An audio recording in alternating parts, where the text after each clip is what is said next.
Greetings in the name of Lord Jesus Christ. I welcome each one of you today.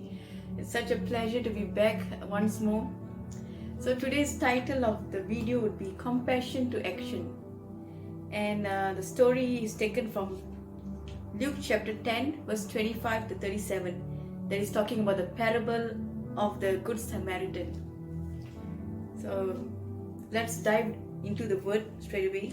Let's turn our Bible to Luke chapter 10 verse 25 to 37.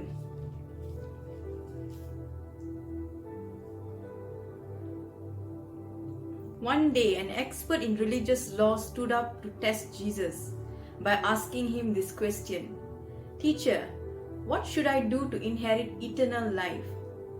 Jesus replied, "What does the law of Moses say? How do you read it?" 27. The man answered, "You must love the Lord your God with all your heart, all your soul, all your strength, and all your mind, and love your neighbor as yourself." "Right," Jesus told him. "Do this and you will live." Then verse 29, the man wanted to justify his actions, so he asked Jesus, "And who is my neighbor?"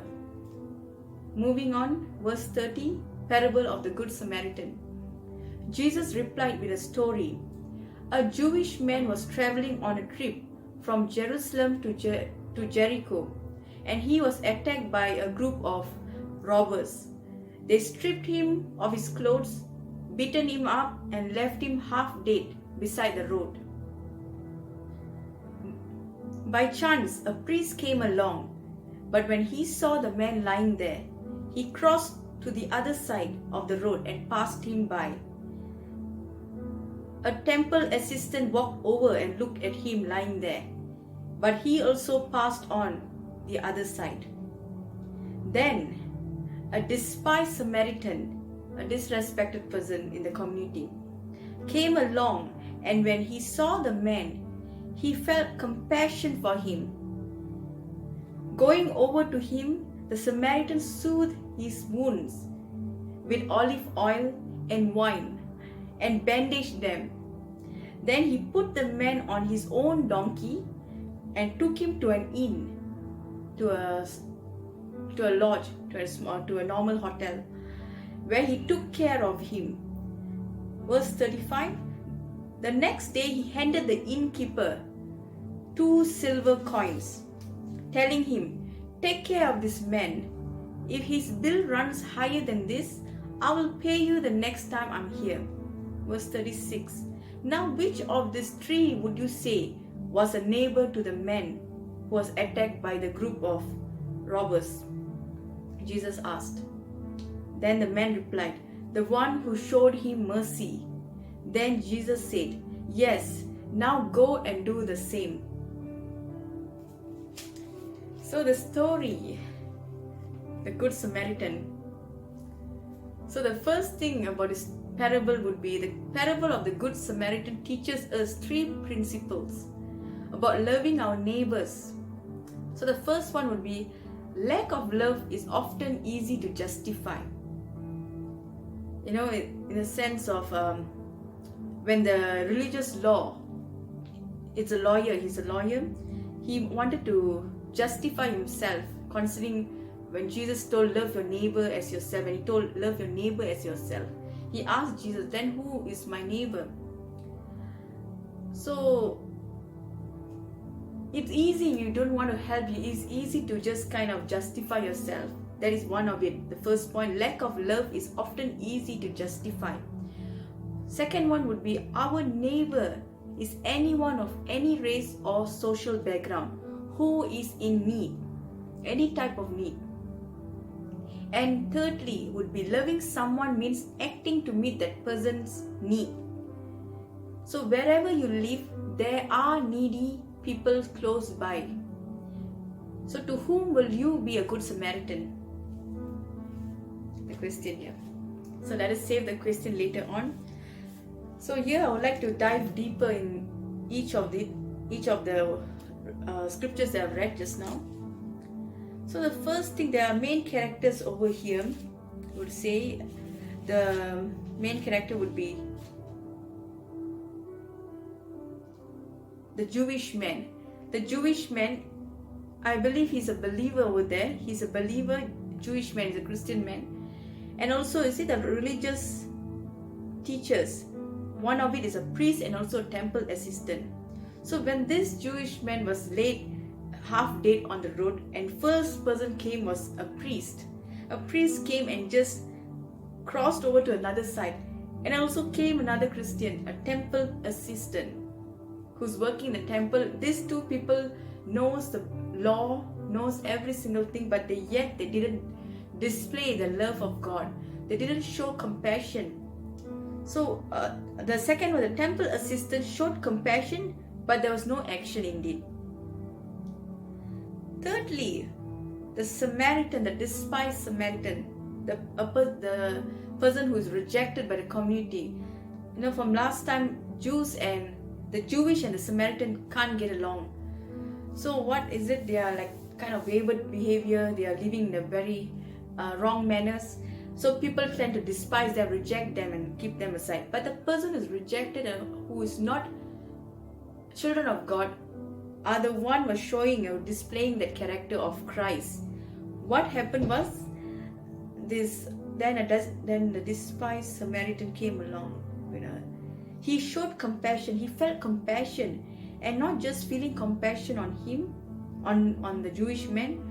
He went over to him. He went over and he also showed his compassion in action. So the first thing I would like to address is compassion to action.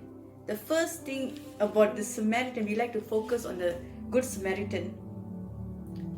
What he did was he put his compassion into action when he decided to administer treatment by treating that person's wound, treating the Jewish man's wound, and also taking him to the lodge. Secondly would be his willingness to be inconvenienced. I believe this guy, he would have had some other things to do, but when he came and he passed through, he had the heart of compassion. He was willing to be inconvenienced despite he was not related to this person, and furthermore, this Samaritan is being rejected by Jewish people, Jewish community. But despite that, he kept aside every differences between them and he attended to the emergency. That's one thing to take notice about that. Then the third thing would be he was willing to be a burden bearer. This Good Samaritan, he was willing to be a burden bearer in the sense of, he could have just taken him and put him in the roadside or somewhere, just clean up his wound, and that's it, buy a packet of food and give him. But he was willing to be inconvenienced. He willing to take up the burden, where he took care of him. He took the man to the inn. He took him to the inn, the nearest lodge, to go and stay, and he took care of him. He didn't just dump him over there. That's one thing. He was willing to carry that burden. He was very selfless. The fourth one, selfless act. In everything about the Samaritan, the Good Samaritan displayed he was selfless in his attitude. He was very genuine. He didn't have any ulterior motive of helping. He didn't, he was already being, he didn't even ask, do you have any money or anything. He didn't go and try to take advantage over his situation where he stole his things or what. He didn't flick his phone or anything. I don't know. I believe at that point of time they don't have phone. If any valuable items was there, he didn't flick it for himself. That's one thing about this Good Samaritan. He was genuine in his approach. 6 would be he was moved in the fruit of the Spirit. Although this person is not a believer and he's been rejected, been an outcast because of they are Samaritans. Samaritans and Jewish don't get along, as I say. But despite that, comparing to the person, the priest and also the temple assistant who worship the Lord in a temple and serve the Lord in a temple, serve the people, but they didn't have the love. However, the person that they kept aside, the Good Samaritan, from the Samaritan community, he was able to showcase the love, the patience, He operated in the fullness of the fruit of the Spirit. He was able to bear long suffering, kindness. He showed joy, the joy in serving. He didn't rejoice that guy was injured. Joy. He was joyful in his doing. He didn't grumble, he didn't murmur, he just did it with gladness. Because how do we know that he did it with joy? Is that he took the trouble. He wouldn't have, he don't need to take that burden up on himself. But with gladness he took, and also told to the innkeeper that he will come back and pay if the bill goes up, if there's extra payment to be made. And he was faithful, very faithful. He was genuine case, he was faithful, he was gentle in treating. He showed the characteristic of Jesus. Hallelujah. 7 would be, he helped without a motive, without any expectation. So that's the thing I would like to address, that we have to display our love in action, because many of us are more to hate knowledge and so on, but in putting our love into action, that's where we always tend to stumble.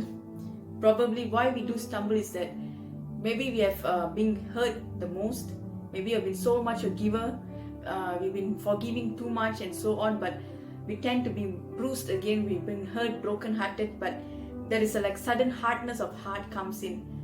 So, but anything that concerning our heart, Jesus is able to break that. Any kind of stronghold is able to break that. It's just that we come and humble ourselves to the Lord and say that we don't want to take out this hardness of heart. He came to give us a heart of flesh. Lord, take out the stony heart. That's one thing. So I would like to read this.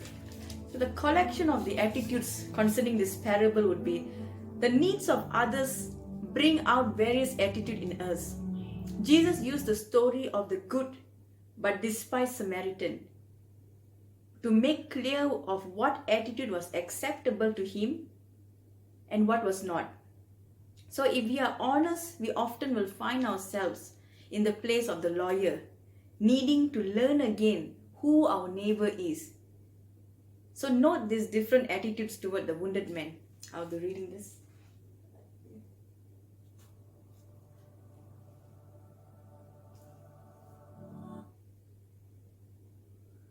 Just a minute.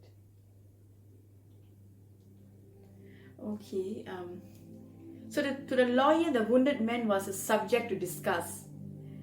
To Jesus, all of them and all of us were worth dying for. To the innkeeper, the wounded man was a customer to serve for a fee. To the bandits, to the robbers, the wounded man was someone to use and exploit. And to the religious man, the priest and also the temple assistant, the wounded man was a problem to be avoided. However, to the Samaritan, the wounded man was a human being worth being cared for and loved. Hallelujah. So let me touch on the scriptures.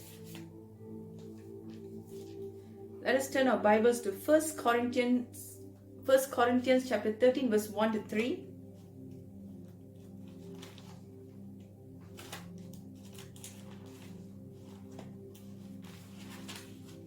Okay. If I could speak all the languages of earth and of angels, but didn't love others, I would only be a noisy gong or a clanging cymbal. Verse 2. If I had the gift of prophecy, and if I understood all of God's secret plans, and possessed all knowledge, and if I had such faith that I could move mountains, but didn't love others, I would be nothing. Verse 3. If I gave everything I have to the poor, and even sacrifice my body, I could boast about it. But if I didn't love others, I would have gained nothing. Amen. So love is the greatest thing over here in this story. The love. Many times we're being attacked on the love side. Whatever things that we take offense, at times offense can shut us from loving others. Or maybe sometimes, we feel like we're taken for granted, but only God can empower us to love again, no matter how painful it is, because Christ is the one living inside of us in the form of Holy Spirit. So definitely we are unable to do in our own strength, but through the Holy Spirit's empowerment, we are able to love again. We are able to serve in humility. Because in this world there are many things that is fighting, and a lot of arrows of hatred being shot to you. So many things happen in your life, you were rejected over and over again. So until then you feel such pain in the heart where you can't operate in the fullness of Christ. But God can give you the grace. His grace is always there available to you to tap in. So let's turn our Bible to Hebrews chapter 13 verse 1 till 3. Keep on loving each other as brothers and sisters. Don't forget to show hospitality to strangers. For some who have done this have entertained angels without realizing it. Verse 3. Remember those in prison as if you were there yourself. Remember also those being mistreated as if you felt their pain in your own bodies. Hallelujah. So we are supposed to empathize, irrespective of anything, when it even comes to an enemy, or even we don't regard them as enemies at times, but they regard us as an enemy. When they fall, we don't need to we shouldn't rejoice for their falling, because we are still ought to show love to them.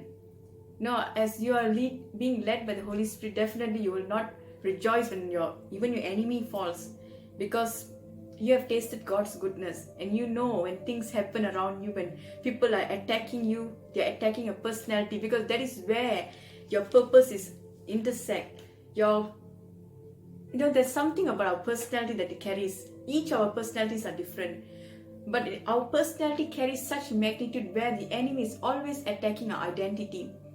And that's why it's so crucial for us to always, before we start our day, always to surrender ourselves to the Lord, because to gain strength for the whole day, there are so many things as we are growing closer to the Lord, a lot of attacks being launched in terms of attacking our personality, speaking ill about us, slandering, defamation against our name, against our personality. So many things can just shatter our heart. But as we get into getting our daily supply from the Lord, as we sit at His feet early morning, pouring out our hearts to Him, asking Him to strengthen our inner man, I believe God will strengthen you, because I know at times it's so difficult to do things that God calls us. But when we love God so much and we do it out of love and reverence for Him, automatically your obedience comes in as well. But it doesn't come by our own strength, it comes through the empowerment of the Holy Spirit. Because none of us, we all tend to rely on our flesh. Our spirit is willing, but our flesh is not willing. So as we choose, we declare to the Lord, as we want to die to our flesh, we want to do His will, to be a representation of Him. It's not an overnight thing. Overnight, when we accept Christ, we will not be transformed fully in our attitude. It takes a progressive journey. So don't beat up yourself if you have failed in one section. There is room for improvement. None of us are just automatically become so perfect, and eventually we can't be perfect. We only have to rely on the Holy Spirit to perfect us in every area in our life. So love conquers all. I believe God will give us, each one of us, the grace to run, the grace to serve others in love, in being selfless to others, even though at times it's so difficult. But God will definitely give us the grace to do that. He will heal every wound in our heart as we commit to Him. Drawing closer to God, that's where we find strength. As long we align our mind, our heart, our emotions, our heart, everything, we align to Him in the right motive, not having anything, just wanting to seek His presence, that's all. Not wanting to seek His hand. That's where you find strength. When you surrender yourself to the Lord, as you drink from Him, the river of living water flow through you and heal every areas that need to be healed. When you get your empowerment by sitting in the secret place, that's where you're able to pour out to others. we'll be running on empty, and that's when we get burnout. Many of us have done that. Not only ministry, we have done that in also in a corporate world, or maybe we have held previously positions in colleges. When we tend to give too much and we tend to rely on our own strength, there comes a point where we run on low fuel, and we tend to tap in on our own strength, and that's when we tend to burn out, and it takes time to recuperate. But before, don't go to the point of being burnout. Every day we can come to His presence. Every day we can seek, get loved by the Father. Just shut your phone, everything, every distraction. It'll be very peaceful. Early morning we can commit. Just sit in His presence. Do not rush the process. If you're working, take some time off, some hours to sit in His presence, because during the day we'll have a lot of challenges. We'll tend to lose our temper at times. But by seeking His presence, we'll have the peace. We're sitting, just being quiet in His presence. There is healing power that flows in our heart. He gives peace. Even though whatever things are happening around us, we tend to find strength, renewal. We have clarity in making decisions. So the most important thing, before we could love other people, we have to spend time in His presence to be loved by Him, and we pour out our heart to Him. That's where a devotion, a pure devotion without expecting anything. Because seek first the kingdom of the Lord, and all things shall be added unto you, as we do His will in whatever He designated us to do. When we seek that first, we don't seek for His hand first. How would you feel if your children seek you just for things and don't show love? It's heartbreaking, right? Or maybe your husband seek you just for you to cook or do the house cleaning. How do you feel when you're not loved, being written by love? So same thing, God also yearns for our love. He yearns for the relationship. It's a relationship. It's not an express train journey. It's a walk with Jesus. It takes time. Any relationship takes time. If we rush into a relationship, that's where it happens, the breaking. So just take some time. There is healing power when you spend time in His presence. You will not feel anywhere, how much you spend your time or spend your money to make yourself happy. But the joy in sitting at His feet, sitting early morning, sitting in His presence, spending time, not having any time limit. Take off the time limit when you want to have a renewal. Until you hear from Him or you feel the peace, whatever you needed to feel. Sometimes you can just pour out and cry. When you have a heaviness, sudden heaviness, when you hear people questioning you, certain promises are not there yet, and why is it sometimes, that sometimes God have told you to wait or something like that. But many things are pressing, you're being pressed on every side. And I know it's not easy sometimes. At times you tend to lash out because no one tends to understand. But only one person understands you, and you are very safe in that person's hands. It's Jesus. I'm not talking this. I've experienced it, and I'm still practicing it. So when you're down and you feel so broken, you just have to just sit in His presence. You can play worship song and so on, but at times you want to feel the peace. You just switch off everything, keep your phone aside. Just tell God, I love you, Lord. Pour out your love on me. You can just confess and cry. You can talk to Him like you talk to talking to a friend. Whatever has hurt you, whoever has hurt you, you can talk to Him. He knows everything that has happened. He wants you to pour out to Him.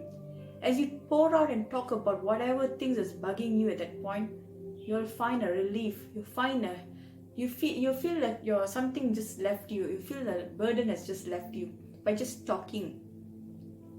Even you may feel funny to talk to. It's just you feel like you're talking to someone, talking alone, but you believe in your heart that God is there, because every point of time He is there. You have to be discerning the Spirit as you open the Bible, when you speak to the Lord, as you flip the Bible pages, or He'll sometimes drop the verse in your mind.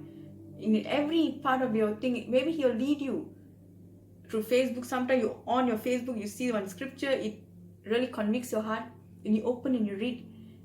As the scripture speaks to you, that's the way God speaks. Sometimes He is gentle whisper. So, but if you have a lot of distraction and your own internal voices are running so high, how can you hear Him clearly? God is speaking every minute. When He starts speaking, it's non-stop. But are we aligned or not in the spirit? That's the thing. God loves us very much. He's not judging us. He wants to pour out His love to us.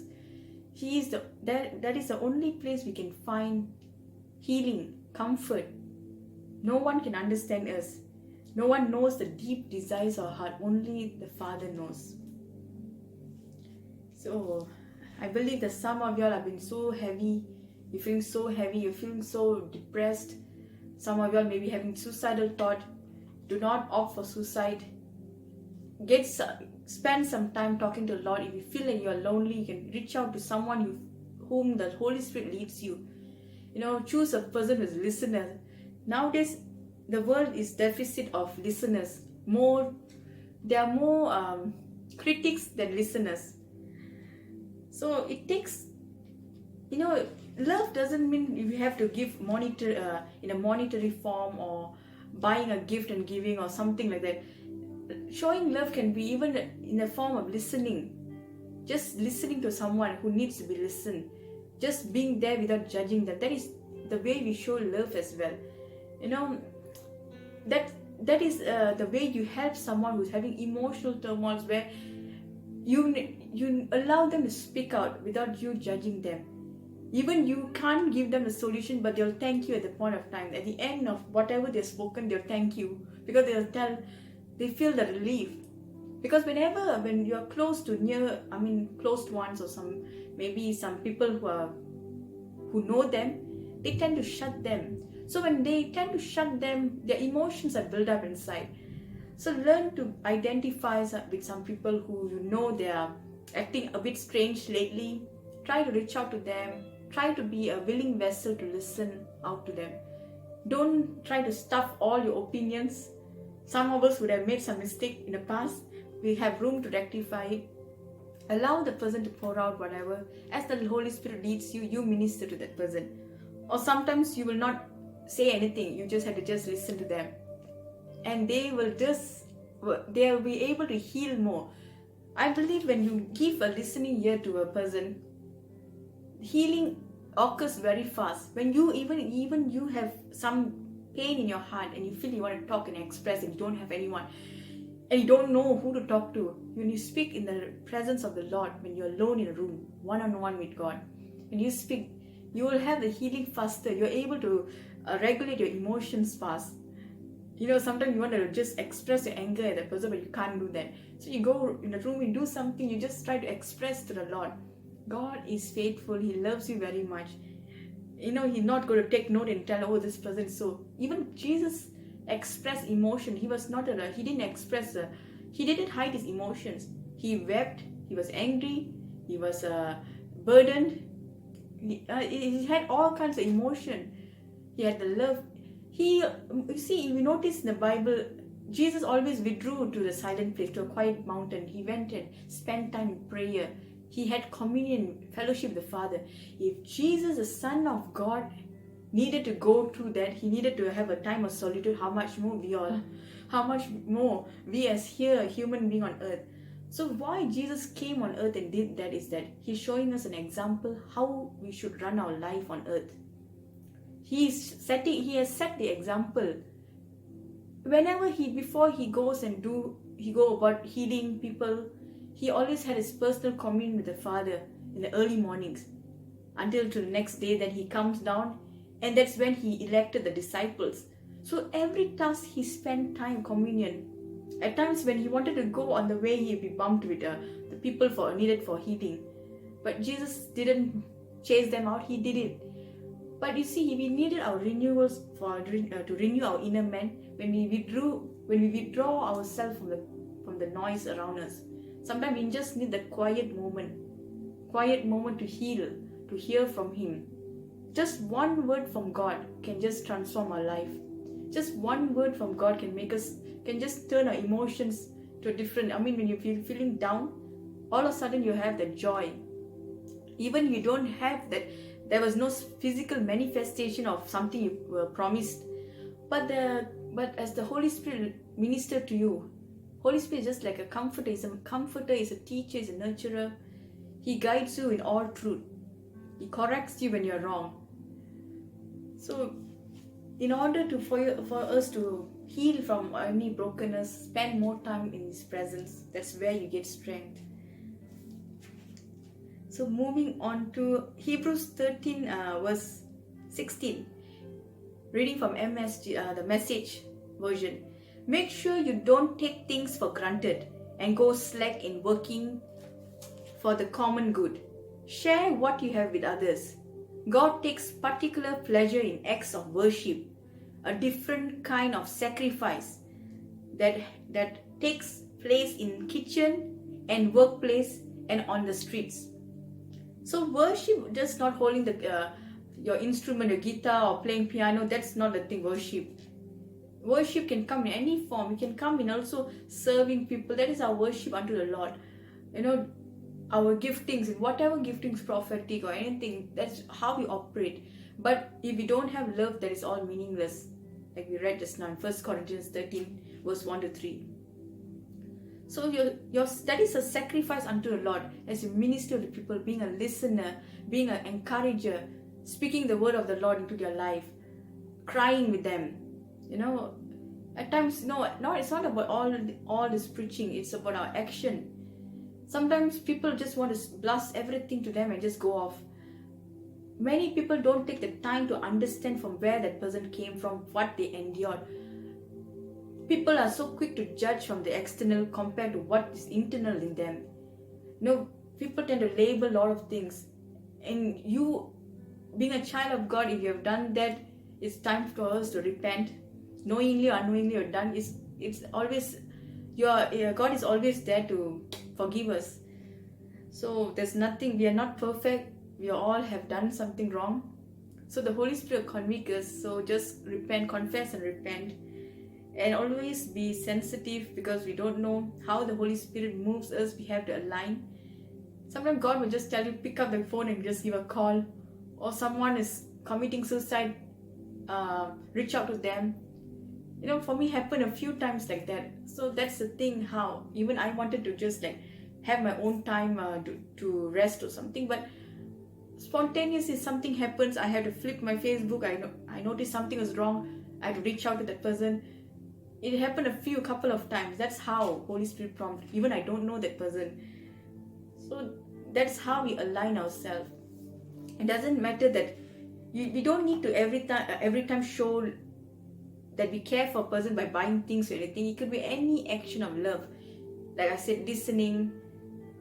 Even a smile can do so much a thing. A smile, when you smile, that brings joy for them, because you are carrying the presence of God. It's not about us, it's about the one living inside of us, the Most High God. People will know when you come, there's a presence that you're carrying. They feel, even when you're feeling down, when you're working, the sales girls will be working, when you come with a smile, you carry a vibe, you carry His presence. There inside the healings take place. Hallelujah. So you can be a commodity for God to work in people's life. Sometimes it's not all about preaching, it's about we carrying His presence all around the world. People will take notice of you something. They may like your hairstyle, they may like anything about you, but there's something they will just be attracted to you. Is the presence, the anointing of the Lord upon your life, the favor of God. Because you are a point of contact. You're a point of contact. Wi-Fi, there's a modem there. We have to use our mobile to get connected. So you are like Wi-Fi, where people will tend to connect to you. So being an ambassador of Christ, you will kind of deposit the love, you deposit everything. You can't deposit love to them unless you seek the faith, you have sat at the presence of the Lord. Spend time with Him. It takes time, it takes practice. But when you receive the love from the Lord, that's when we are able to pour into others. We have to empty ourselves and give unto the Lord and go for an infilling of His love, infilling, daily supply. Moving on to Philippians 2 verse 3 to 4. Don't be selfish. Don't try to impress others. Be humble, thinking of others as better than yourself. Verse 4. Don't look out only for your own interest, but take an interest in others too. Hallelujah. Moving on to James 2:14 to 17. What good is it, dear brothers and sisters, if you say you have faith but don't show it by your actions? Can that kind of faith save anyone? Suppose you see a brother or sister who has no food or clothing and you say goodbye and have a good day. Stay warm and eat well. But then you don't give that person any food or clothing. What good does that do? So you see, faith by itself isn't enough unless it produces good deeds. And unless it produces good deeds, it is dead and useless. Moving on to 1 John 3:16 to 18. This is how we know what love is. Jesus Christ laid down his life for us, and we ought to lay down our lives for our brothers and sisters. If anyone has material possessions and sees a brother or sister in need but has no pity on them, how can the love of God be in that person? Verse 18. Dear children, let us not love with words or speech, but with actions and in truth. So conclusion here would be, God's call to love others. God calls us to love others courageously. So we are to put others ahead of ourselves, loving those who are unlovable, sharing our resources generously. Not only resources, our time, anything. So it's a love that forces us to grow. We can't love like Jesus did without our hearts changing, without renewing our mind and heart. We can't do this, it's impossible. As we are living the evil days, there are so many things that is hurting our feelings, hurting our heart, breaking our heart. So only the love of God, the power of God. So when I remember when I had countless of pain, when I was being hurt by many people, I used to withdraw at that point of time. I used to just cry secretly, but then there's one it was a defining time where I was really heartbroken, and what the Lord did is that He gave me the grace. I knew that it was definitely was not me. He gave me the grace to withstand the pain, and He just I had sudden love for that person where I was able to forgive that person immediately. There was a very defining moment. I knew that was definitely God's way of working, because He had His appointed time. He wanted to work certain things out, and God knew that person was hurting my heart. That person was breaking my. It was just kind of being sent by. It was not sent by God. So what happened was God was kind of showing me how He was able to empower me immediately at that point of time, show love to that person. And eventually that person, I think, got caught offhand, because they know what motive they came in my life. But I didn't have that. I didn't have the hatred. I didn't have anything. It was not. I'm not boasting. I'm just telling what transpired there. When God works in your life, God empowers you, because definitely it was not you. You may have cried, but in that point of time, I felt the strength of the Lord. Eventually, God released certain word to give to that person. And, at last, finally, God used that person to bless me with certain word. And that was a defining moment where I knew that God was working in our lives. God can use anyone, even the wicked, He can use and strengthen us. How many people come with wrong motives, but ended up, when they are convicted by the Spirit, when they know that they have played with the wrong person, when they know that something is different with this person, when you're walking in the Spirit, they know they will tend to not harm you. That's what I've experienced at past times. And other things I've experienced, my encountering love. We tend to show people love. Sometimes we love only people who love us, and so on. So I would say, from the non-believer side, when my car broke down, broke down the federal highway a few years back, it was in the fast lane, and it was a peak hours. It was a very dangerous spot for our car to break down. So what happened? I remember it was very dangerous spot for our car to stop. We couldn't get down because it was just a fast moving lane, and that's the point of time God sent a person. He didn't send a Christian. There are millions, I believe many Christians were passing by there, but none of them stopped. I don't know, but definitely they were Christians. But what happened was, God sent a non-believer where I think it was a Hindu guy. He came on a bike, and he literally stopped and he quickly told us to cross over. And he literally helped my brother to push the car towards the last lane. It was such a wide road, impossible to cross a fast-paced road.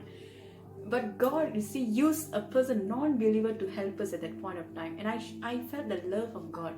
Why I'm saying this? Because it was a very risky move. Anything could have happened to him, but he didn't care. He thought about us. That was a selfless act, I would say. It was a selfless act where, despite his life is in danger, left the bike, and he kind of helped to push from the first lane to the third lane. That really, I felt the love of God. And that's one of it. Another one would be a taxi driver. That's another part. I think in front of Pudu jail, that door. So our car just got heated up. We stopped them and was late. It was quite late. He was lonely. This taxi uncle, he had his work to do. He had to go and get passengers to get, late night they can get double charge. But he took the chance. He took and he stopped. See, God sent divine helpers to help his children. And he didn't use Christian to show me love. He took the non-believers, the Muslims, the Hindus, the foreigners, to show love to us. And I felt that, God used anyone to show his love, just whether you're receptive or not. So this uncle, these people, whoever you wanted to bless money, they don't want. So the genuineness, the genuine love they showed, despite they didn't see race. And one thing, for those of you all are watching, those of you all are not Malaysians, one thing I'm so proud about being a Malaysian is that the unity between the three main races, Indian, Malay, and Chinese. Of course, there are other races as well. There are Punjabis and so on, and other cultural background people. But the main three, I would say, if any accident that happens, whatever differences we may face, the one thing I admire about the unity in Malaysia, the Malaysians have the unity. Whatever differences we have, but when it comes to an accident happen, whether it's Indian met an accident, or Chinese met an accident, or Malay met an accident, all the three races will go there. So it's very beautiful to see this unity. That's what I feel, that apart from all differences, love is the greatest of all. We can show our love. We don't need to know what qualification they're holding, what kind of car they're holding, where they're coming from. That doesn't matter. When an incident happens, when an emergency, everyone just shows up at the scene. And that's where we see the love of God.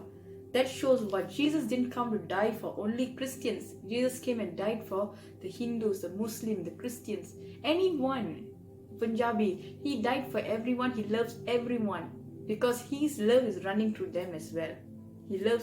Even when they cry, when they mourn, he also cries for them. He doesn't cry and mourn, or he weeps for only Christians. He mourns for everyone. So today, any one of y'all are watching, who have lost your loved ones, you feel all alone, God wants you to feel his love, just to pour out, just seek him, sit in his presence. If you don't know Jesus knows your story. He knows everything. I believe the love of God is being birthed in your heart right now as you listen. And I speak the love of Christ. Although you're non-Christian or anything, Jesus loves you very much. And he has a great purpose for you. Whatever you're going through, whatever you're suffering behind closed doors, every tears he has counted and he kept in his bottle. I believe you have been facing a lot of rejection. Some of you have been facing rejection. No matter men may reject you, people may reject you, but God loves you very much. You are very special to him. People may reject you, but you are chosen for him. You are loved by him. Even your closest one would have rejected you, but you are so much loved by the Most High. I would like to urge you all to spend some time, take some time. You will gain satisfaction. Your fulfillment is found in having a relationship with Jesus. So just offer yourself up. Speak like how you speak to anyone. You can just close your door, cry out, just tell Jesus, take away this burden. I don't want to carry this heavy burden in my heart. I feel all alone. I feel rejected. No one loves me. Just pour out your heart. God will visit you there. I pray for divine encounter to come and touch your life and transform your life like never before. So I believe you're blessed with this. So may God bless each one of y'all. Before I end, I would like to read this and end. Starting block. There are so many things for you to learn from me, to teach you. But are you listening? Are you reflecting? Are you considering what I'm revealing to you right now in your life?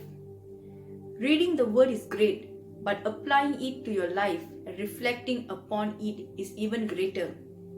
Spend some time looking within, checking out your heart, considering what I may be saying to you through life experiences. Then once you know what is deep in your heart, consider what is coming out of it. Are you sensitive to the feelings of others? Are you treating yourself and those around you with compassion? Are you being patient, calm, enduring, and selfless? In these moments, let all pretensions fall away. Let down your guard. You are safe here with me. Ignore all distractions. Simply focus on my light. Sense it searching you within. Sense it searching you within. Pause when it pauses and reflect, saying, Lord, reveal any darkness, any deviate way within me. Help me not to stray from, but to stay by your word. Allow me to tenderize your heart. God is saying, allow Him to tenderize your heart, your starting block, and to allow me to tenderize your heart, your starting block, to all that follows in this day, this road, this life, and the next. Proverbs 4:23-26. Keep vigilant, watch over your hearts. That is where life starts. Don't talk out of both sides of your mouth. Avoid careless banter, white lies, and gossip. Keep your eyes straight ahead. Ignore all sideshow distractions. Watch your step, and the road will stretch out smooth before you. Amen. So this is the time, when you're full of pain, do not isolate yourself from people. You want to take time, it's okay, fine, but don't run away from God. Don't run away from Jesus. He is your source of healing, because without Him we can do nothing. Even without Him I won't be standing here. So a lot of things, even though we may be smiling in front, there are a lot of things each and everyone have encountered or still encountering. Some giants, some mountains we are still fighting, but one thing that is giving us strength to fight, to be standing strong, is only Jesus. So tap into, doesn't matter whoever is slandering you, talking about your promise not manifested, just don't care. Shut your ears to all these haters, the critics. You know when God said it will happen. You stand strong on the God's promise. You know what God is talking to you. You don't need to hear other people's negative comments. You stand strong. It's not easy, yes, but you can find strength when you spend time with Him in His Word. His Word has power to break every shackles from our life. I know at times it's so difficult to find, but don't stuff Jesus in your routine. Let the routine come into your fellowship with the Lord. Put God first. Place your priority with Jesus first, and all things will be set smoothly for you. Because many people have placed other things first and put Jesus last, and that's when a big massive blow happens. Many people have saved money. They've been working hard. There was an incident happened recently. They have saved so much of money, and at a point of time he's taking the card to withdraw. The card was empty. It was almost 20-30K was in the card and just went off. They checked and saw scammers took the money. So that person's completely shattered and broken. See, when we invest and we place our hope, our trust on objects, materialistic things, on relationship, we tend to be disappointed. So when we first build our relationship with Jesus, He will teach us and guide us in all direction, all life.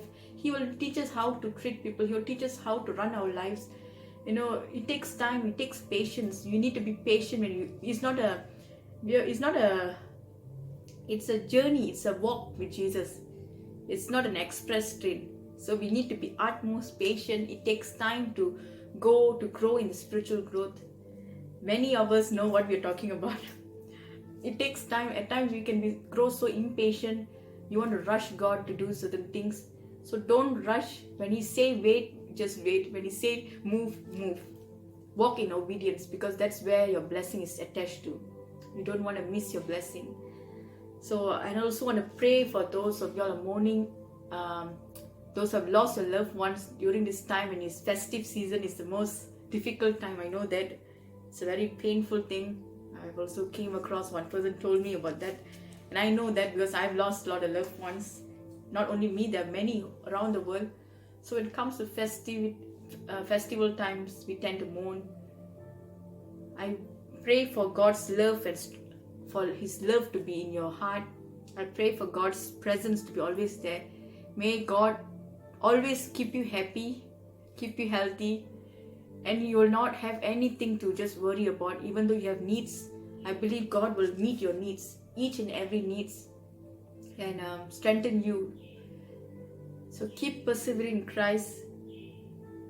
And also my fellow Christian family, we too, as we are going through some rough time as well, battles, but we persevere in Christ, and we be the light in this world. We be the light. We become the bridge. We become the connector to our Father.